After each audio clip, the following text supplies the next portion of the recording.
Assalamualaikum warahmatullahi wabarakatuh. Untuk penjelasan kali ini, saya akan membahas masalah dasar dari kita untuk melakukan distribusi bersyarat ini.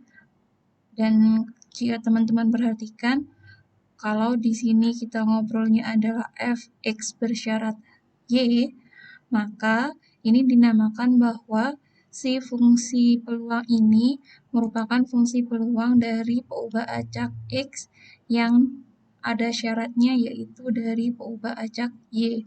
Nah, untuk ini kita ke peluang bersyarat terlebih dahulu itu bagaimana? Nah, sekarang kita ke peluang bersyarat terlebih dahulu. Nah, untuk peluang bersyarat, kalau kita perhatikan di sini, kalau kita membicarakan masalah peluang A. Nah, sebenarnya peluang A itu kan kita selalu mendapatkan dari peluang A itu didapat dari nilai keseluruhan dari A, terus dibagi dengan nilai sampelnya berapa. Dengan kata lain, apabila kita mencari peluang dari suatu kejadian A, maka kita mencari peluang dari kejadian A itu didasarkan juga pada ruang sampelnya, kejadian ruang sampel. Dengan kata lain, kalau kita mencari peluang dari peristiwa A, maka kita akan mencari suatu peristiwa, kita akan mencari peluang dari peristiwa A yang jika sudah diberikan nilai dari peristiwa sampelnya bagaimana. Atau dengan kata lain, kita akan mendapatkan si peluang A itu dengan syarat S-nya sudah diketahui. Jadi peluang A bersyarat S. Kalau yang di sini. Jadi peluang A bersyarat S itu adalah peluang A di mana A ini kejadian yang didapatkan setelah sampel itu telah terjadi. Atau syaratnya kejadian sampel itu sudah ada lebih dahulu, terus kita diminta untuk mencari nilai peluang A yang merupakan bagian dari si sampelnya. Gampangnya gitu. Nah, jadi kalau kita mencari peluang A bersyarat S, maka ini sama saja kita mencari dengan mencari nilai keseluruhan peluang, nilai keseluruhan A terhadap nilai keseluruhan S.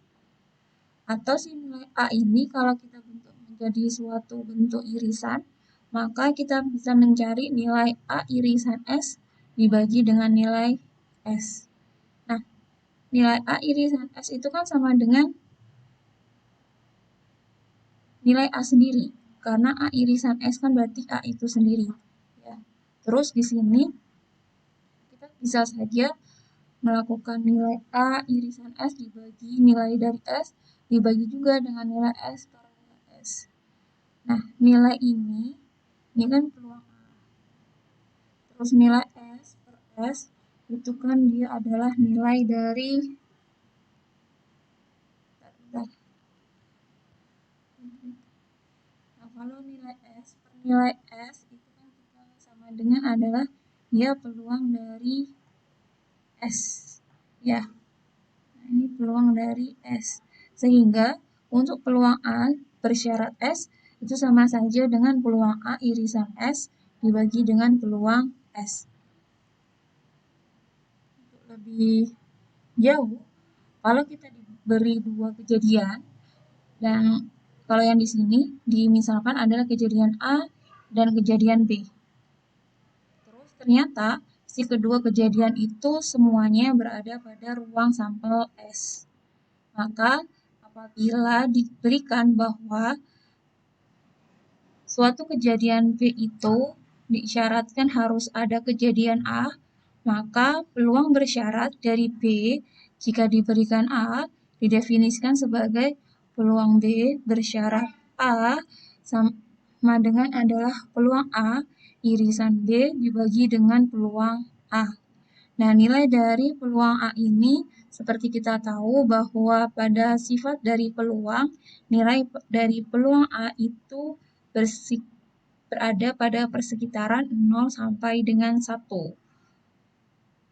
Nanti otomatis peluang B bersyarat A ini pun dia akan berada pada rentang 0 kurang dari peluang B bersyarat A kurang dari 1.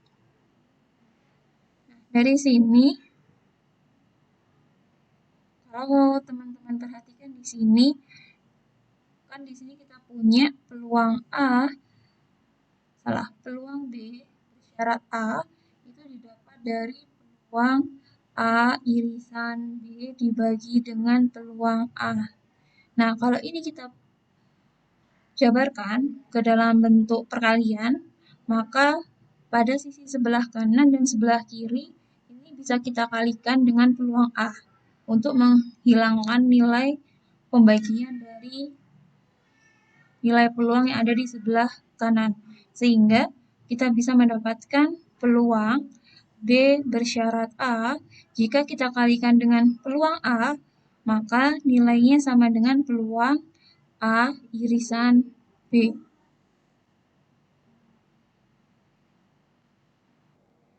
Nah, untuk lebih jauh, berarti apabila kita mencari dari peluang A bersyarat B, itu bisa kita dapatkan dari peluang A irisan B dibagi dengan peluang B. Jadi kalau teman-teman perhatikan di sini, kalau yang ada syaratnya itu adalah syarat dari A misalkan, seperti yang di sini, berarti pembaginya itu adalah si pesyaratnya. Jadi jika peluang B bersyarat A, maka si nilai atas merupakan nilai dari peluang A irisan B dibagi dengan peluang dari syaratnya, yaitu A, yaitu peluang A. Berarti kalau kita mencari peluang A bersyarat B, maka kita mencari peluang A irisan B dibagi dengan peluang B. Sehingga apabila kita misalkan kita mencari peluang C bersyarat D, maka ini bisa saja sama dengan peluang yang atas berarti kita adalah irisan dari dua buah kejadian itu, berarti peluang C irisan D dibagi dengan bersyaratnya dia. Di sini adalah D, berarti kita adalah peluang D. Sampai sini paham ya? Jadi kalau kita bentuk perkalian juga, berarti yang di sini peluang C irisan D itu sama dengan peluang C bersyarat D dikalikan dengan peluang D. Atau kalau mau dituliskan jadi peluang D dikalikan dengan peluang C bersyarat D. Boleh. Karena perkalian adalah bentuknya komutatif ya. Nah, dari sini, ini bisa teman-teman baca nanti, materinya akan saya bagi. Terus, untuk mencari peluang bersyarat itu juga kalau kita menggunakan sampel peti angsa, atau dengan kata lain sih, sampelnya itu tidak kita kembalikan gampangnya, maka peluang A bersyarat B itu bisa kita dapatkan dari banyaknya anggota yang beririsan untuk kejadian A dan kejadian B dibagi dengan banyaknya anggota yang ada di B, karena ini syaratnya ada di B. Terus kalau kita mencari peluang B bersyarat A, itu berarti kita mencari banyaknya anggota dari A irisan B dibagi dengan banyaknya anggota dalam A, karena bersyaratnya di A. Nah, untuk lebih jelasnya, kalau kita berada pada contoh ini, kalau yang di contoh pertama ini, jika dimisalkan Ira melakukan pengundian 2 buah dadu seimbang secara sekaligus. Jika 2 mata dadu yang terjadi adalah 6, maka hitung peluang bahwa salah satu dadu bernilai 2. Nah, dari sini berarti kalau kita diminta untuk mencari peluang bahwa salah satu mata dadunya bernilai 2 dengan syarat jumlah 2 mata dadu yang terjadi adalah 6. Jadi bacanya begitu. Jadi kalau kita diminta jika jumlah dua mata dadu yang terjadi adalah 6, maka hitung peluang bahwa salah satu mata dadu bernilai 2. Berarti yang dikasih syarat itu kan 2, bernilai 2 ini adalah kejadian yang ada di depan, bersyarat kalau dua mata dadunya bernilai 6. Kalau kita tuliskan, misalkan A itu kita misalkan adalah jumlah mata dadunya 6. Terus yang B itu salah satu mata dadu ya nilainya 2.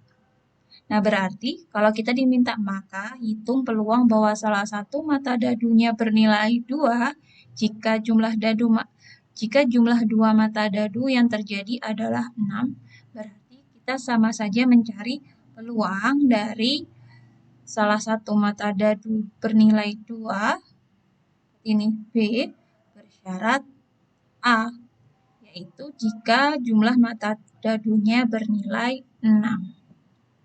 Nah, dari sini berarti kita cari dulu anggota-anggota yang memenuhi ruang A itu berapa saja. Terus yang kedua, kita harus mencari anggota-anggota yang memenuhi kejadian salah satu mata dadunya bernilai 2 itu apa saja. Terus habis itu berarti kita harus mencari A irisan B, atau dengan kata lain kita mencari jumlah mata dadunya yang bernilai 6 dan memiliki salah satu mata dadunya bernilai 2. A irisan B-nya berapa? Nah, dari situ kalau teman-teman perhatikan di sini, nah, untuk yang A, peristiwa dua mata dadu yang terjadi berjumlah 6, itu nilai-nilai yang mungkin adalah 15, 24, 33, 42, 51. Ya. Nah, dari situ berarti peluang dari seluruh kejadian A itu adalah 5/6. Terus, untuk yang kedua, di sini kan diminta bahwa peristiwa bahwa salah satu dari mata dadu yang dilempar tadi bernilai 2. Berarti yang mungkin itu adalah 21, 22, 23 sampai dengan 62. Nah, kenapa kok yang 22 ini masuk? Karena di sini diminta bahwa mata dadu dari salah satu dadu bernilai 2. Tidak ada persyaratan bahwa kedua dadu tidak boleh sama dengan 2. Otomatis kita bisa memasukkan si 22 karena salah satu dari dadu itu nilainya 2. Oke? Nah, dari kedua kejadian ini, kalau B ini nanti berarti peluang dari B itu nilainya adalah 1, 2, 3, 4, 5, 6, 7, 8, 9, 10, 11. Berarti 11/36. Nah, dari sini kalau teman-teman perhatikan, yang diminta tadi kan adalah peluang pada saat jika dua mata dadu menunjukkan jumlahnya 6, tapi kita diminta untuk mencari peluang jika salah satu mata dadunya adalah bernilai 2.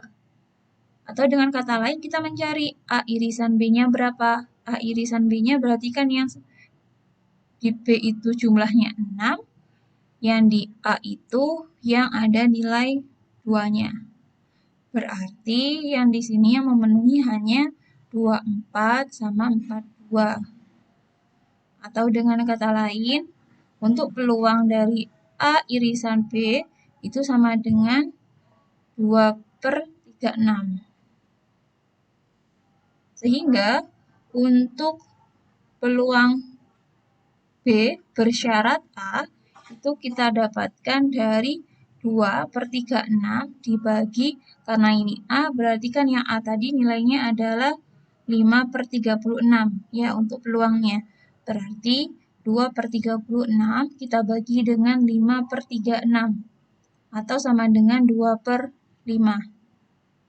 Nah, untuk yang tadi, yang dicontoh, bukan dicontoh, tapi di penjabaran awal, bahwa peluang B bersyarat A itu bisa dicari juga dari nilai anggota, yang banyaknya anggota yang ada di A irisan B dibagi dengan banyaknya anggota yang ada di A. Atau dengan kata lain kita dapat 2/5. Teman-teman boleh pakai cara yang seperti ini, boleh cari yang seperti ini. Terus misalkan saya balik sekarang. Jika mata dadunya yang muncul adalah 2, maka hitung peluang dari jumlah mata dadunya adalah 6.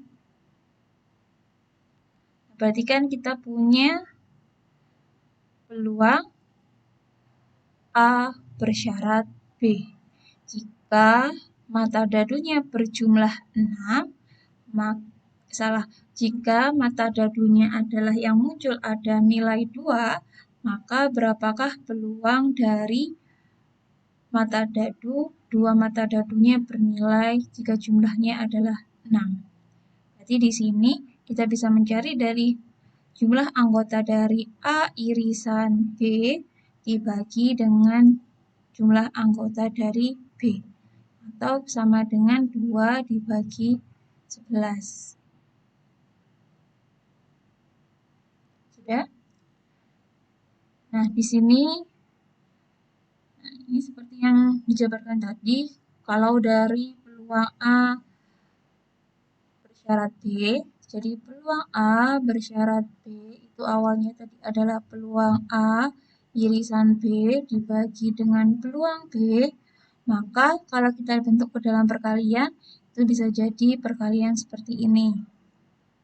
Nah, contoh ini seperti kalau kita diberi soalnya kebalik.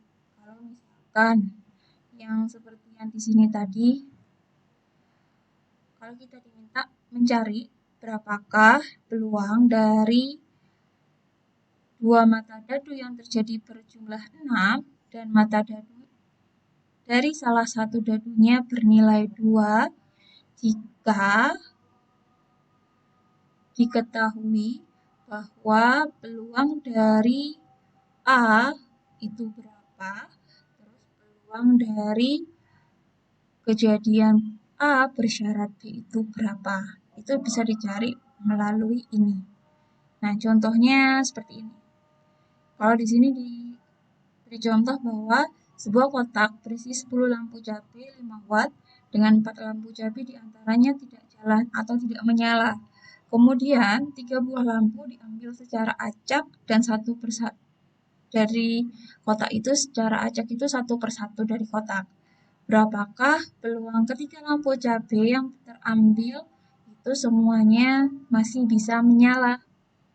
Nah, di sini kalau teman-teman perhatikan, jika yang dimisalkan adalah A itu merupakan kejadian dari suatu pengambilan lampu yang masih bisa menyala.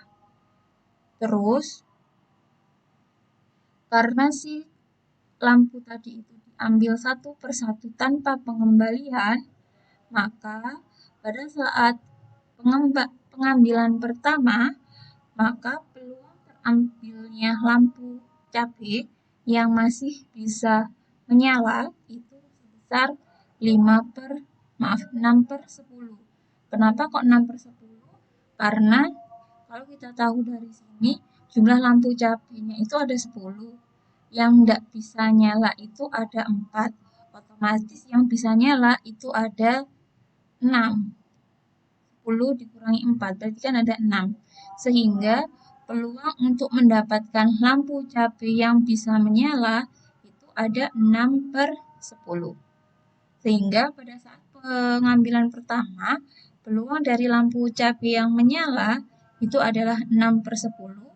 Terus karena tidak ada pengembalian, sehingga pada pengambilan kedua, peluang dari lampu cabai itu adalah sisa lampu yang misalkan yang terambil ini tadi nyala, berarti kan sisa lampu yang menyala itu ada 5, terus sisa dari seluruh lampu itu kan 9. berarti peluangnya adalah 5/9. Terus pada pengambilan ketiga pun seperti itu, berarti peluang pada saat pengambilan ketiga itu kita punya adalah 4/8. Sehingga untuk kejadian A ini, peluang keseluruhannya adalah 6/10 dikali 5/9 dikali 4/8 atau sama dengan 1/6. Sehingga untuk peluang terambilnya ketika lampu yang masih berjalan adalah 1/6. Kenapa seperti ini?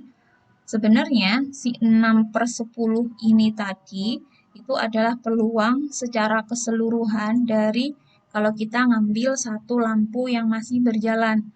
Berarti kan kejadian pertama kita punya misalkan adalah kan peluangnya tadi 6/10. Nah, tandanya di sini untuk yang kedua berarti kan kejadian yang satu itu kan sudah selesai. Atau dengan kata lain kita punya peluang dari kejadian kedua, pengambilan kedua setelah kejadian pertama. Nah, peluang pengambilan kedua setelah kejadian pertama itu nilainya adalah 5/9. Terus peluang ketiga setelah kejadian kedua itu nilainya adalah 4/8. Di sini, ini adalah peluang pertama. Terus, yang ini, yang diminta, itu adalah dia kejadian irisan ke seluruh peluang. Atau kalau gampangannya, yang dicari pertama di sini, itu adalah peluang dari 1/2. Terus, dari 1/2, ini kita diminta untuk mencari peluang dari si irisan ini tadi 1/2 diiriskan lagi dengan kejadian ketiga. Sehingga kita dapatnya adalah 1/6. Itu ya teman-teman kalau untuk penjelasannya yang di sini. Oke, dari sini kalau kita lanjutkan, kalau kita punya suatu peubah acak atau suatu kejadian di mana ternyata kejadian A itu tidak dipengaruhi oleh kejadian B. Sehingga kalau kita mencari peluang A bersyarat B, karena si A itu tidak terpengaruh oleh B, maka peluang A bersyarat B itu adalah peluang dirinya sendiri atau peluang A itu sendiri. Sehingga untuk peluang A, irisan B itu didapatkan dari peluang B dikali dengan peluang A. Ini adalah kejadian jika si A bersyarat B itu A-nya ternyata tidak ada kaitannya atau tidak dipengaruhi apapun oleh kejadian B. Sehingga peluang A bersyarat B-nya adalah peluang A itu sendiri. Nah, dari peristiwa seperti itu, sehingga kalau kita punya beberapa sifat yang di sini, yang di dalil 3.7, jika ada dua buah peristiwa A dan B itu saling bebas, maka dua buah peristiwa dari A dan B komplement itu pasti juga saling bebas. Terus dua buah peristiwa A komplement dan B itu juga pasti saling bebas. Terus dua buah peristiwa A yaitu A komplement dan B komplement itu juga pasti bebas. Ini penjabaran dari untuk pembuktian. Jadi ini silakan dibaca. Nah, dari sini kalau kita lanjutkan, kalau kita punya 3 buah kejadian yang saling bebas, maka yang pertama, apabila kita mencari peluang A irisan B, itu sama halnya kita mencari peluang A dikali peluang B, karena A dan B saling bebas. Begitu juga kalau kita mencari peluang A irisan C, maka peluang A itu dapat dicari dengan peluang A irisan C dapat dicari dengan peluang A dikali peluang C, karena si A dan C pun saling bebas. Terus peluang B irisan C itu itu sama saja dengan peluang B dikali peluang C, karena B dan C pun saling bebas. Atau dengan kata lain, kalau kita mencari peluang dari ketiga irisan kejadian, maka itu sama saja dengan kita mencari peluang A dikali peluang B dikali peluang C. Nah, di sini diberikan contoh. Kalau kita punya mobil, jadi jika ada sebuah kota kecil memiliki satu mobil pemadam kebakaran dan satu mobil ambulans. Peluang mobil kebakaran itu dapat digunakan pada saat diperlukan itu adalah 98%. Terus peluang ambulans tersedia waktu diperlukan itu adalah 92%. Terus ternyata sekarang terjadi kecelakaan akibat kebakaran. Hitunglah peluang ambulans dan mobil pemadam kebakaran itu keduanya tersedia dan siap digunakan. Nah, di sini kalau teman-teman perhatikan, untuk ketersediaan dari mobil kebakaran dan ketersediaan dari mobil ambulans, itu kan tidak ada irisan sama sekali. Atau dengan kata lain, tidak ada kejadian yang menyaratkan bahwa si ambulans itu akan tersedia apabila mobil kebakaran tersedia misalkan, atau mobil kebakaran akan tersedia apabila mobil ambulans tersedia.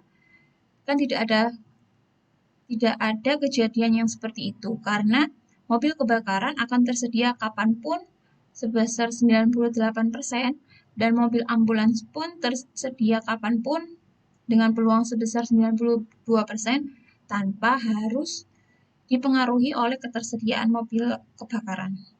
Sehingga kalau seperti ini, maka dua peristiwa itu mereka saling bebas. Sehingga apabila kita diminta untuk menghitung peluang ambulans dan mobil kebakaran itu tersedia apabila ada kebakaran, maka itu sama saja kita mencari peluang A irisan B, di mana A ini kita anggap sebagai dia adalah ketersediaan mobil kebakaran, terus yang B adalah ketersediaan mobil ambulans, maka peluang A irisan B itu sama saja dengan peluang A dikalikan dengan peluang B.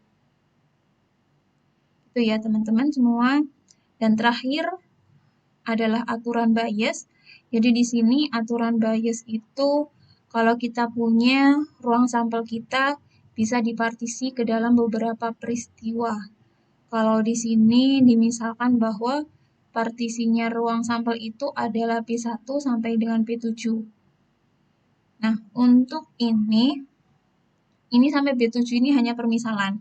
Bisa saja sih partisi dari ruang sampel itu dipartisi kurang dari 7 atau lebih dari 7. Ini hanya permisalan saja di sini untuk memudahkan kita dalam memahami partisi itu apa. Nah, jadi dari sini untuk partisi dari ruang sampel itu otomatis partisi dari ruang sampel 1 dengan partisi kedua dari ruang sampel itu apabila kita iriskan, dia akan mendapatkan hasil irisannya adalah himpunan kosong.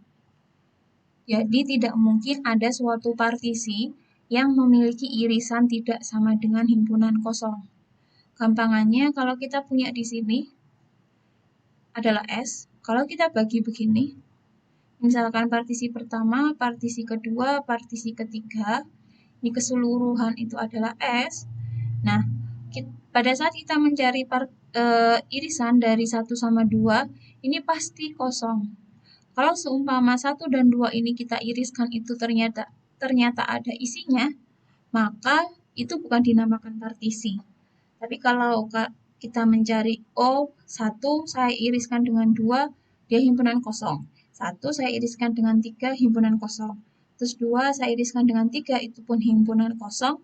Maka 1, 2, 3 itu merupakan peristiwa atau kejadian yang mempartisi ruang sampel S. Terus, secara umum berarti kalau kita menjumlahkan anggota-anggota dari setiap ruang partisi, jadi anggota dari ruang partisi A, kalau yang di sini ruang partisi 1, kita jumlahkan dengan punyanya ruang partisi 2 kita jumlahkan lagi dengan ruang partisi ketiga. Kalau kita gabungkan seluruhnya, maka nilai gabungannya itu adalah si ruang sampel sendiri. Terus peluangnya itu otomatis si peluang dari partisi 1, 2, 3 itu peluangnya pasti lebih dari 0. Nah, di sini kalau teman-teman perhatikan dari ruang partisi itu, ini kita bisa gunakan sebagai aturan bias. Dari sini kalau diminta kita mencari peluang dari partisi BR dengan kejadiannya A. Jadi peluang BR, ini maksudnya BR bersyarat A ya. Sedemikian hingga berarti peluang BR dikali dengan peluang A bersyarat BR dibagi dengan jumlahan dari peluang B dikali dengan peluang A bersyarat B. Jadi ini kalau teman-teman, saya tuliskan lagi ya. Ini penulisannya mohon maaf salah.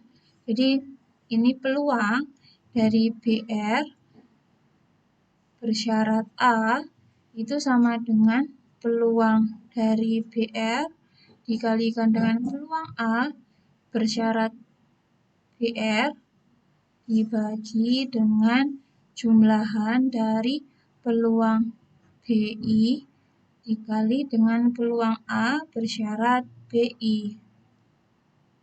Jadi yang gampangnya yang bawah itu merupakan jumlahan dari seluruh partisi B1 sampai dengan BR di sini untuk peluang B1-nya atau peluang BI-nya dikalikan dengan peluang A bersyarat BI. Ini kalau kita diminta untuk nyari peluang BR bersyarat A. Nah, di sini ini contohnya. Kalau yang di sini contohnya adalah suatu perusahaan besar menggunakan 3 hotel sebagai tempat penginapan para pelanggannya. Terus dari pengalaman diketahui bahwa 20% langganannya ditempatkan di hotel 1, terus 50% di hotel B, terus 30% di hotel S. Terus di sini bila 5% di hotel I, kamar mandi tidak berfungsi dengan baik, 4%-nya adalah kamar mandi tidak berfungsi dengan baik di hotel B, dan 8% itu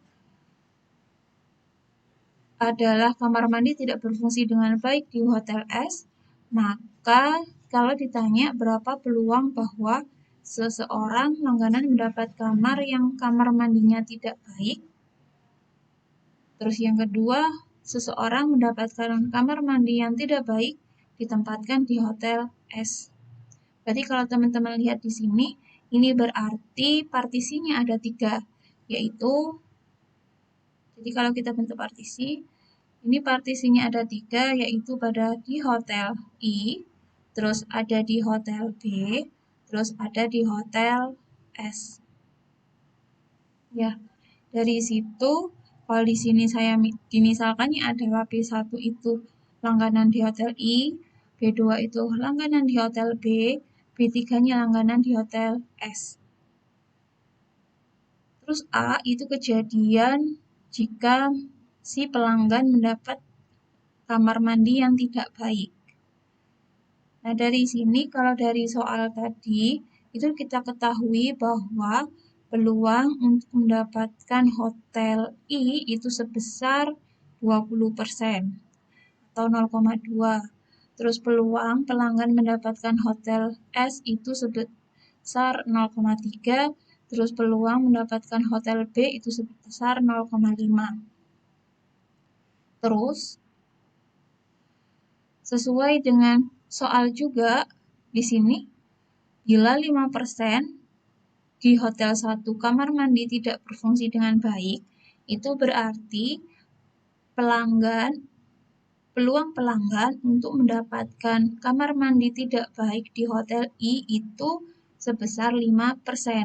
Atau dengan kata lain di sini adalah peluang A bersyarat B1 sebesar 5%.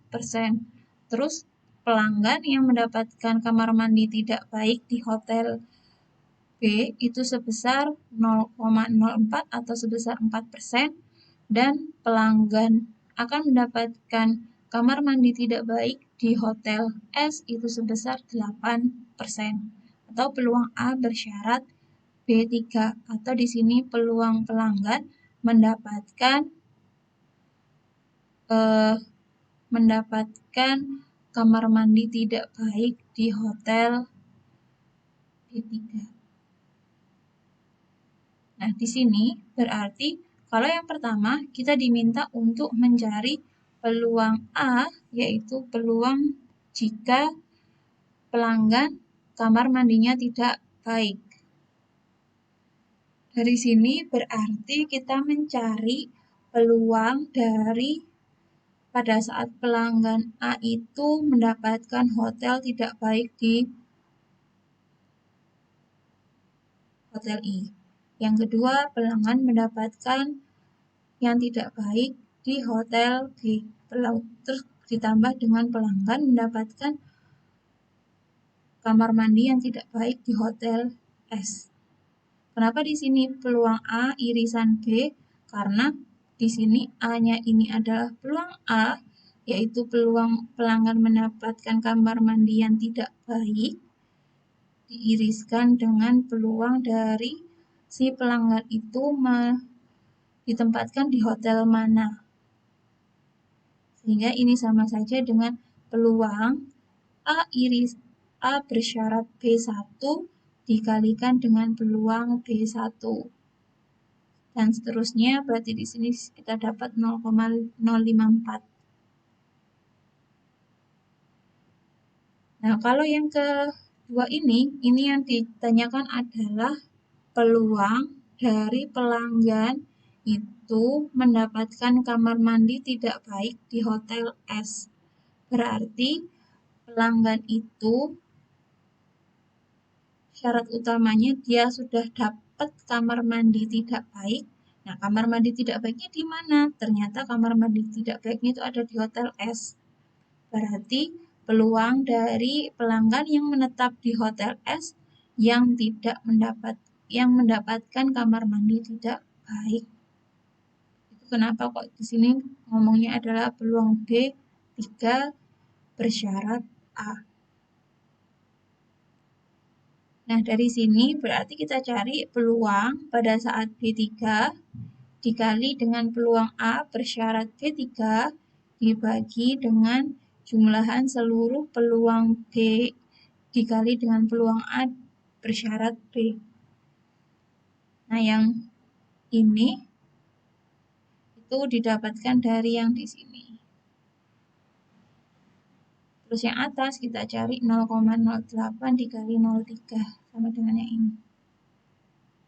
Dapatnya adalah 4/9.